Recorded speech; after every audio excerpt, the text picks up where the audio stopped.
চাঁদাবাজি করছেন, সিন্ডিকেট করছেন, আওয়ামী লীগকে যে পথে আপনারা যাবেন সে পথে।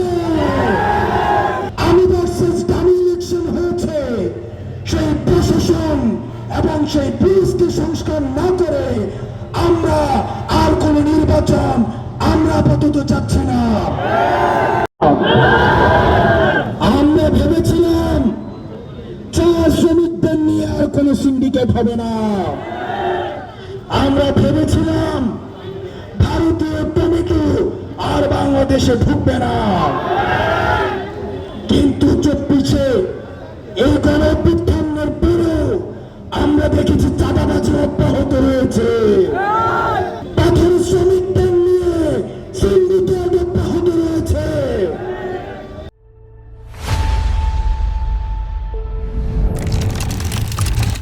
আমরা স্পষ্ট করে বলতে চাই, যারা এই চাঁদাবাজি করছেন, সিন্ডিকেট করছেন, আওয়ামী লীগকে যে পথে আপনারা যাবেন সে পথে। আওয়ামী লীগ ভারতে যাওয়ার সুযোগ পেয়েছে, আপনারা সেটাও পাবেন না।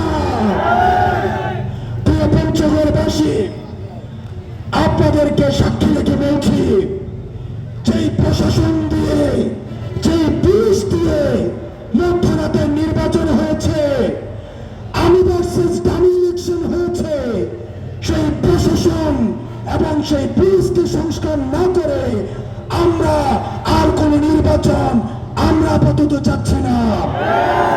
আমরা নির্বাচন চাই, কিন্তু সেই নির্বাচন হতে হবে সংস্কার সহ নির্বাচন। বাংলাদেশের রাজনৈতিক দলগুলোকে বলতে চাই, আপনারা যেভাবে টাইম ফ্রেম দিয়ে নির্বাচন চাচ্ছেন, ঠিক একইভাবে আপনারা বিচার এবং সংস্কারের জন্য টাইম ফ্রেম দিন। আমরা আগামী যে নির্বাচনটি চাই, সেই নির্বাচনটি হতে হবে গণপরিষদের নির্বাচন।